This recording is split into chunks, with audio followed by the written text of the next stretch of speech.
ജോർദാ കലങ്ങി മറിയും ജീവിത ഭാരങ്ങൾ. ജോർദാ കലങ്ങി മറിയും ജീവിത ഭാരങ്ങൾ. എലിയാവിൻ പുതപ്പെവിടെ നിന്റെ വിശ്വാസ ശോധനയിൽ.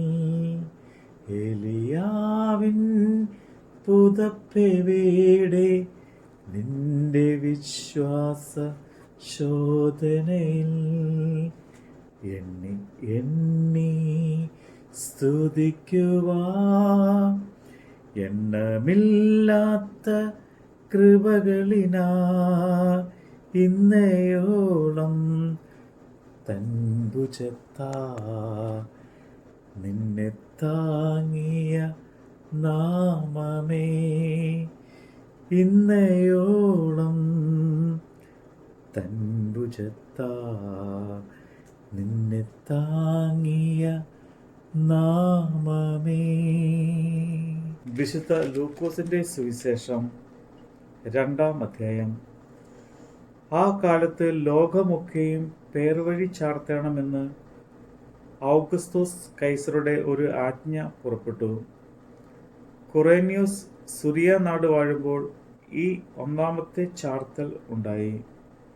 എല്ലാവരും ചാർത്തപ്പെടേണ്ടതിന് താന്താൻ്റെ പട്ടണത്തിലേക്ക് യാത്രയായി. അങ്ങനെ ജോസഫും ദാവീദിന്റെ ഗൃഹത്തിലും കുലത്തിലും ഉള്ളവൻ ആകൊണ്ട് തനിക്ക് വിവാഹം നിശ്ചയിച്ചിരുന്ന മറിയ എന്ന ഗർഭിണിയായ ഭാര്യയോടും കൂടെ ചാർത്തപ്പെടേണ്ടതിന് ഗലീലയിലെ നസറേത്ത് പട്ടണം വിട്ടു. യഹൂദിയിൽ ബെത്ലഹേം എന്ന ദാവീദിന്റെ പട്ടണത്തിലേക്ക് പോയി. അവർ അവിടെ ഇരിക്കുമ്പോൾ അവൾക്ക് പ്രസവത്തിനുള്ള കാലം തികഞ്ഞു.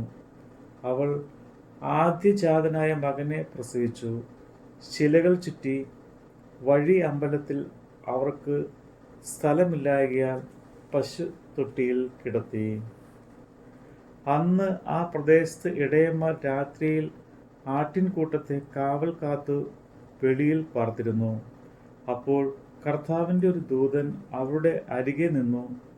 കർത്താവിൻ്റെ തേജസ് അവരെ ചുറ്റി മിന്നി. അവർ ഭയപരവശരായിത്തീർന്നു. ദൂതൻ അവരോട്, ഭയപ്പെടേണ്ട, സർവ്വജനത്തിനും ഉണ്ടാകാനുള്ളൊരു മഹാസന്തോഷം ഞാൻ നിങ്ങളോട് സുവിശേഷിക്കുന്നു. കർത്താവായ ക്രിസ്തു എന്ന രക്ഷിതാവ് ഇന്ന് ദാവീദിന്റെ പട്ടണത്തിൽ നിങ്ങൾക്കായി ജനിച്ചിരിക്കുന്നു. നിങ്ങൾക്ക് അടയാളമോ ശിലകൾ ചുറ്റി പശുത്തൊട്ടിയിൽ കിടക്കുന്ന ഒരു ശിശുവിനെ നിങ്ങൾ കാണും എന്ന് പറഞ്ഞു. പെട്ടെന്ന് സ്വർഗീയ സൈന്യത്തിന്റെ ഒരു സംഘം ദൂതനോട് ചേർന്ന് ദൈവത്തെ പുകഴ്ത്തി. അത്യുന്നതങ്ങളിൽ ദൈവത്തിന് മഹത്വം, ഭൂമിയിൽ ദൈവപ്രസാദമുള്ള മനുഷ്യർക്ക് സമാധാനം എന്ന് പറഞ്ഞു. ദൂതന്മാർ അവരെ വിട്ട് സ്വർഗത്തിൽ പോയ ശേഷം ഇടയന്മാർ നാം ബെത്ലഹേമോളം ചെന്ന് കർത്താവ് നമ്മോട് അറിയിച്ച ഈ സംഭവം കാണണമെന്ന് തമ്മിൽ പറഞ്ഞു.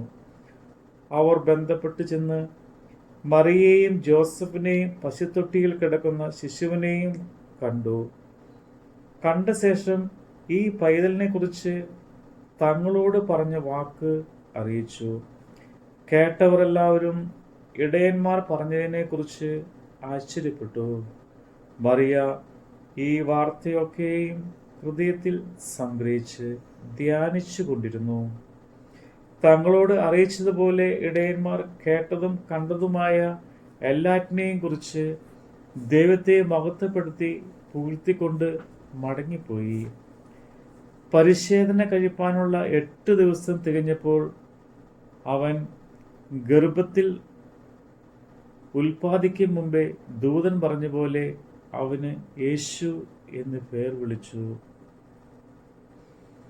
മോശയുടെ ന്യായപ്രമാണ പ്രകാരം അവളുടെ ശുദ്ധീകരണ കലശം തികഞ്ഞപ്പോൾ കടിഞ്ഞൂലായ ആണൊക്കെയും കർത്താവിന് വിശുദ്ധമായിരിക്കണം എന്ന് കർത്താവിൻ്റെ ന്യായപ്രമാണത്തിൽ എഴുതിയിരിക്കുന്നത് പോലെ അവനെ കർത്താവിനെ അർപ്പിപ്പാനും ഒരു ഇണക്കുറുപ്രാവിനെയും 2 പ്രാവിൻ കുഞ്ഞിനെയോ കർത്താവിൻ്റെ ന്യായപ്രമാണത്തിൽ കൽപ്പിച്ചതുപോലെ യാഗം കഴിപ്പാനും അവർ അവനെ യെരുശലേമിലേക്ക് കൊണ്ടുപോയി. യെരുശലേമിൽ ശിമ്യോൻ എന്നു പേരുള്ളൊരു മനുഷ്യൻ ഉണ്ടായിരുന്നു. ഈ മനുഷ്യൻ നീതിമാനും ഇസ്രയേലിന്റെ ആശ്വാസത്തിനായി കാത്തിരിക്കുന്നവനും ആയിരുന്നു.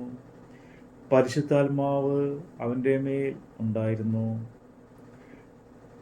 കർത്താവിൻ്റെ ക്രിസ്തുവിനെ കാണും മുമ്പേ മരണം കാണുകയില്ല എന്ന് പരിശുദ്ധാത്മാവിനാൽ അവന് അരുളപ്പാടും ഉണ്ടായിരുന്നു.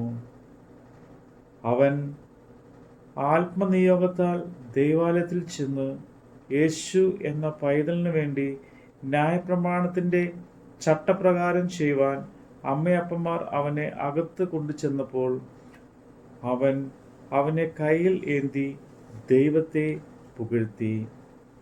ഇപ്പോൾ നാഥ, തിരുവചനം പോലെ നീ അടിയനെ സമാധാനത്തോടെ വിട്ടയക്കുന്നു.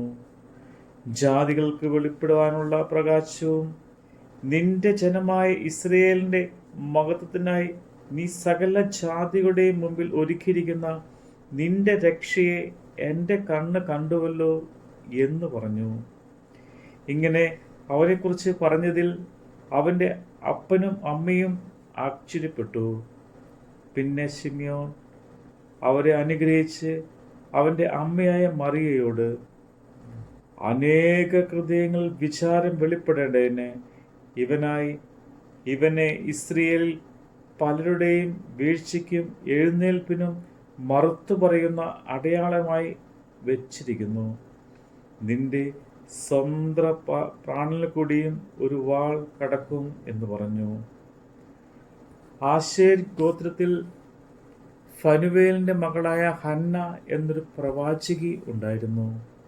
അവൾ കന്യാകാലത്തിൽ പിന്നെ ഭർത്താവിനോടുകൂടെ 7 സംവത്സരം കഴിച്ച് 74 സംവത്സരം വിധവിയും വളരെ വയസ്സ് ചെന്നവളുമായി ദേവാലയം വിട്ടുപിരിയാതെ ഉപവാസത്തിലും പ്രാർത്ഥനയോടും കൂടെ രാവും പകലും ആരാധന ചെയ്തു പോന്നു.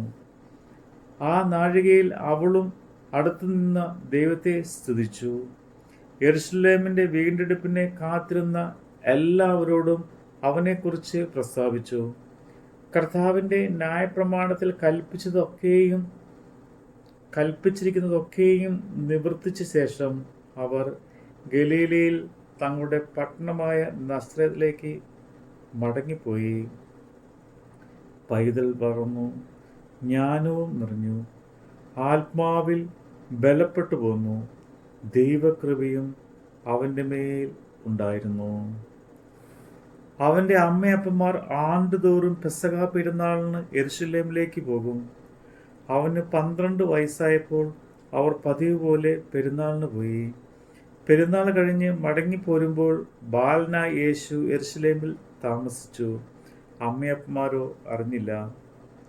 സഹയാത്രക്കാരുടെ കൂട്ടത്തിൽ ഉണ്ടായിരിക്കുമെന്ന് അവർ ഊഹിച്ചിട്ട് ഒരു ദിവസത്തെ വഴി പോന്നു.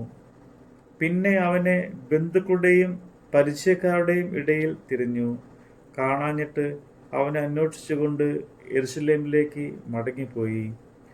3 നാൾ കഴിഞ്ഞ ശേഷം അവൻ ദേവാലയത്തിൽ ഉപദേഷ്ടാക്കന്മാരോടും നടുവിലിരിക്കുന്നതും അവരുടെ ഉപദേശം കേൾക്കുകയും അവരോട് ചോദിക്കുകയും ചെയ്യുന്നതും കണ്ടു. അവൻ്റെ വാക്കു കേട്ടവർക്കെല്ലാവർക്കും അവൻ്റെ വിവേകത്തിലും ഉത്തരങ്ങളിലും വിസ്മയം തോന്നി. അവനെ കണ്ടിട്ട് അവർ അതിശയിച്ചു. അമ്മ അവനോട്, മകനെ, ഞങ്ങളോട് ഇങ്ങനെ ചെയ്തത് എന്ത്? നിന്റെ അപ്പനും ഞാനും വ്യസനിച്ചുകൊണ്ട് നിന്നെ തിരിഞ്ഞു എന്ന് പറഞ്ഞു. അവൻ അവരോട്, എന്നെ തിരിഞ്ഞത് എന്തിന്? എൻ്റെ പിതാവിനോടുള്ളതിൽ ഞാൻ ഇരിക്കേണ്ടത് എന്ന് നിങ്ങൾ അറിയുന്നില്ലയോ എന്ന് പറഞ്ഞു. അവൻ തങ്ങളോട് പറഞ്ഞ വാക്ക് അവർ ഗ്രഹിച്ചില്ല. പിന്നെ അവൻ അവരോടുകൂടെ ഇറങ്ങി നസ്രത്തിൽ വന്ന് അവർക്ക് കീഴടങ്ങിയിരുന്നു. ഈ കാര്യങ്ങളെല്ലാം അവൻ്റെ അമ്മ ഹൃദയത്തിൽ സംഗ്രഹിച്ചു. യേശുവോ ജ്ഞാനത്തിലും വളർച്ചയിലും ദൈവത്തിൻ്റെയും മനുഷ്യരുടെയും കൃപയിൽ മുതിർന്നു വന്നു. നമ്മുടെ കർത്താവിൻ്റെ വചനമാണ് നമ്മൾ കേട്ടത്. നിനക്കെതിരായി വരും ആയുധം ഫലിക്കയില്ല. നിനക്കെതിരായി വരും ആയുധം ഫലിക്കയില്ല. നിന്റെ ഉടയവൻ നിൻ അവകാശം, നിന്റെ ദാസരിൽ നീതിയവൻ. നിന്റെ ഉടയവൻ നിൻ അവകാശം, തൻ്റെ ദാസരിൽ നീതിയവൻ. എണ്ണി എണ്ണി സ്തുതിക്കുവാ എണ്ണമില്ലാത്ത കൃപകളിനാ ഇന്നയോളം തൻ ഭുജത്താ നിന്നെ താങ്ങിയ നാമമേ.